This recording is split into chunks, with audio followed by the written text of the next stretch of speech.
So we are talking about Arc today. We're gonna talk about her, but real quick, I just want to go over these two buffs. Um, so this is like because there's a campaign going on for buffing old servants. Two 5 stars are gonna get buffed to Foreigner and a Saber, and this is day one.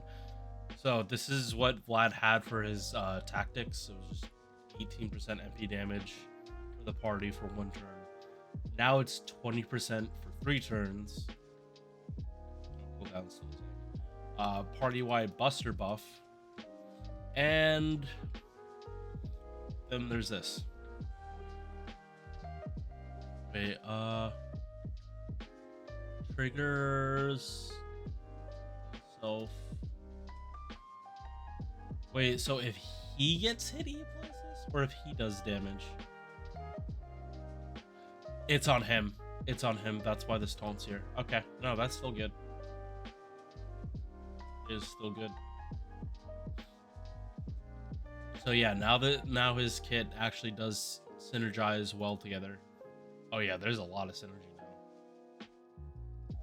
Like you want to pop all these buffs at the same time. And that this first turn, you're not gonna take much damage. You're just not. 40% defense. You're gonna neuter the enemy's defense when they attack you, and then you force the taunt. You're not gonna get all the stacks of this done immediately. Like you're gonna get at least 30% if they're not popping skills. But this is definitely good buff. Now, they buff Jackal. From my understanding of how this buff, if he's in assassin form, this skill gives him an 80% battery. Yes, 80%, meaning it's not even hard. Level up the append skill, and then he has 100% battery. He can instantly go into Berserker. Does that fix him? No, not entirely. It does fix his main problem of him not being able to get his Berserker buffs because they are significantly better. It eliminates one of his problems. Now they kind of have to fix all the stuff that goes on when he switches. So yeah, good buffs. I'm excited to see what comes next. All right, Archtype Earth, Arcwood Brunstein, over from Tsukihime, and Carnival Phantasm. Especially this hairdo. Over from Carnival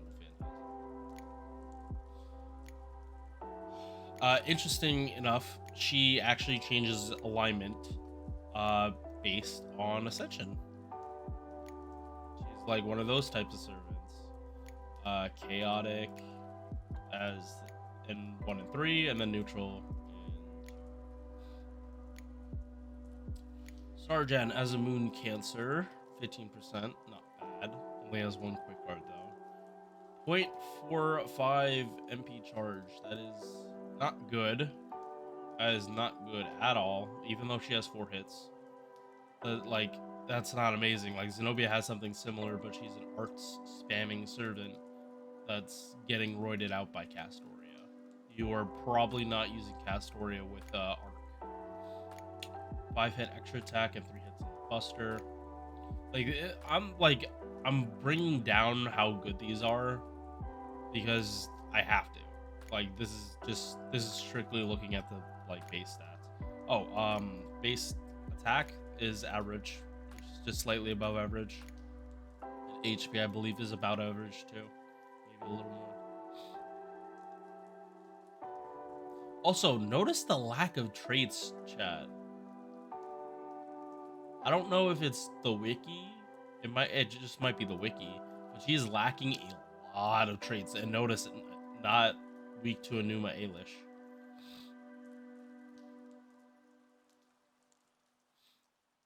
And that's probably because she has a Marble Phantasm and not a noble phantasm. Gilgamesh can't counter that.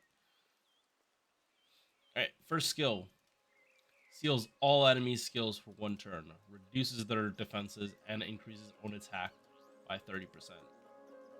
This is big. This is what Morgan does and why Morgan has such good damage. She's like popping her skills. Like she's Arc's double buffing herself. Does this come into play for farming? I would still pop this turn 1 over yeah, I would pop this turn 1.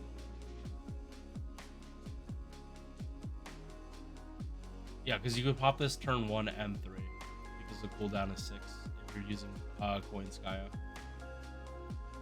Yeah, pop this 1 and 3. Next skill, 100% battery, 20% MP damage. It's on a 7-turn cooldown. It needs to be on a 7-turn. So Arc is literally the easiest servant to Buster farm with. You do not, like if you just have a max limit broken case scope, which a lot of people do, or a regular case scope that's like leveled and you have Arc's append skill, she can MP on first wave. Boy in the Sky like does her battery stuff, and then on wave 3 you pop this, and now Arc's doing it. Although the best case scenario though for Arc Buster farming is using Black Rail. MP use this turn 1, and this obviously. Koinskaya reduces cooldown, and then on turn 3 you're gonna use the Atlas Mystico to reduce the cooldown even more.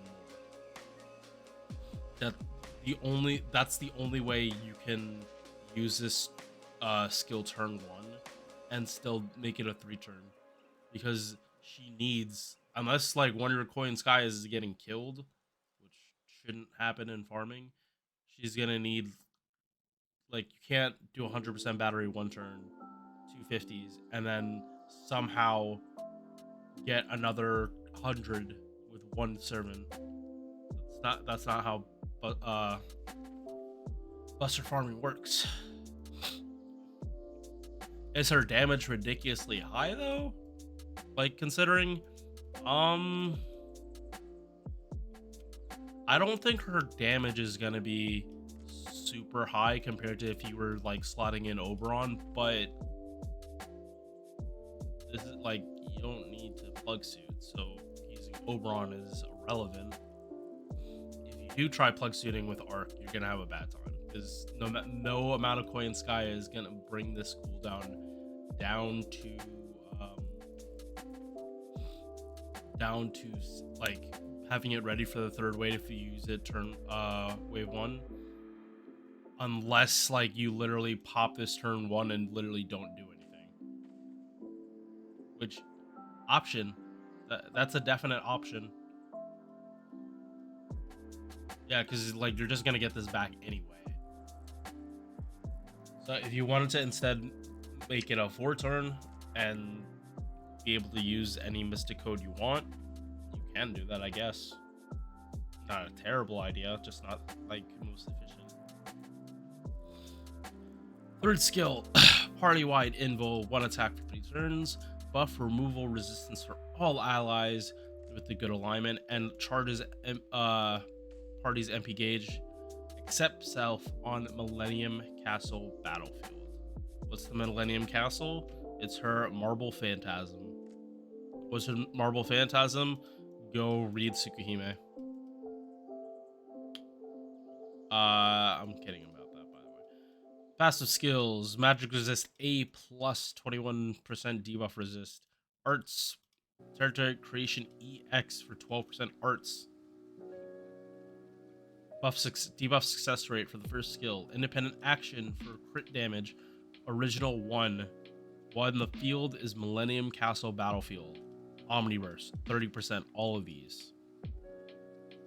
I had to downplay how good these arts cards, specifically because in her passives, she has 40 22% arts buff in her passives. Her passives, meaning she can have these up all the fucking time. If it wasn't for her being a buster servant, she could literally work with pretty much any support except Scotty. She technically can work with any support except Scotty. She does work with any support except Scotty.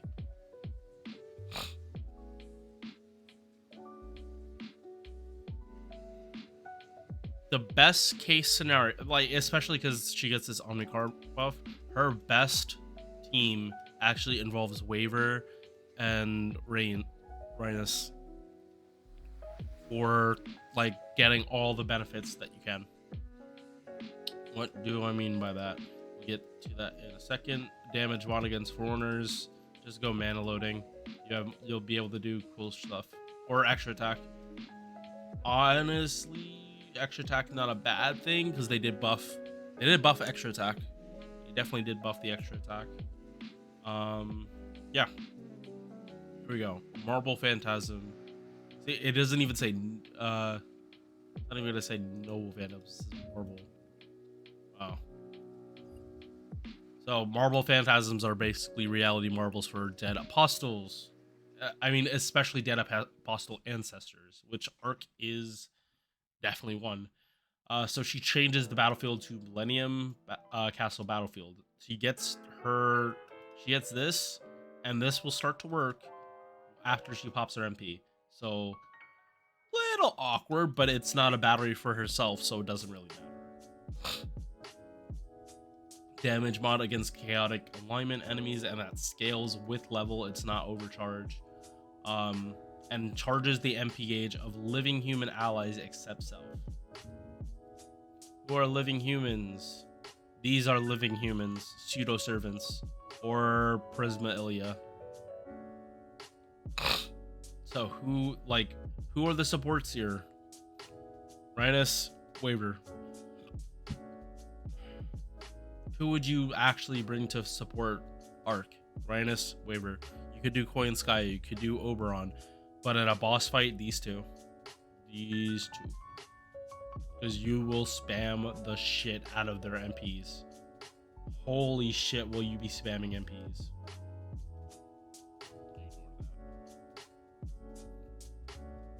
And then notes.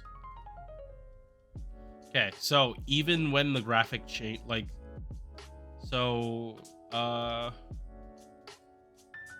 don't know if it's gonna show, but basically, at the corner of your screen, you're gonna see like little crystals after you pop the MP. Even when you're farming and you're moving through the stages and the battlefield doesn't look like this, as long as you have those little crystal things on here, kind of match the tone. Was this actually gonna show? Yes, awesome. Okay, so enhance right here. If you have these, then that means you're getting the buff. It doesn't matter what the background is, you're getting all her buffs if you see that crystal on your screen when you pop MP.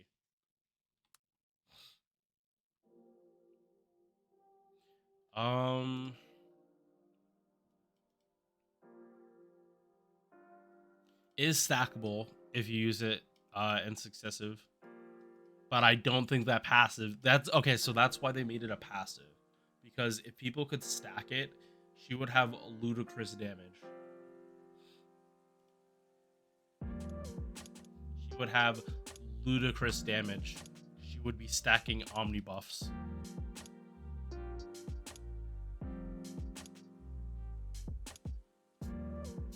Party MP damage while she's on the middle of the castle. For living humans, like, it doesn't come up often unless you're doing like a lotto, but if you're doing a lotto, then you're using a lotto CE, not this. Her leveling, like you leveling her skills actually is like pretty cheap and affordable compared to other servants, especially like Charlemagne. I'm gonna keep bringing him up for being a fucking whore for like item consumption. he sucks so hard of every kind of resource. It's easier to level his appends than it is to level his actual skills.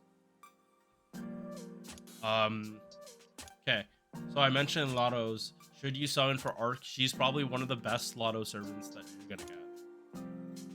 Like that's not a joke. I am being 100% serious. She is probably one of the best Lotto units in the game because she has this 100% battery, and the fact that you can do you can 3-turn with her, with Vitch, out of plug suit. The fact that it's possible means that it doesn't matter what CE you run on her or Vitch. Like even if we have a bad CE like we have right now, like hell, like the gut CE we're getting for Shisho Fest actually works with her because she's a Buster servant. Even if it's not Gauge, it works with her. I'm not saying she's must summon, especially because we have Proto Merlin coming out, but strongly consider getting Arc. Strongly consider. Not only did we get a shitload of Saint Courts from Anniversary, but it's a 5-star servant with 100% battery that actually is Koi and Sky compatible. That by itself makes a lot. I would honestly say, like, Artoria probably still is the easiest to Buster farm with. Yes, Artoria is definitely the easiest to Buster farm with. That's because of how her kit works. I would rank Arc like in the same category as Artoria. Artoria is higher for Buster farming, but Arc is like in that same tier. All right, I'm gonna get out of here. I will see you guys in the stream today. Peace.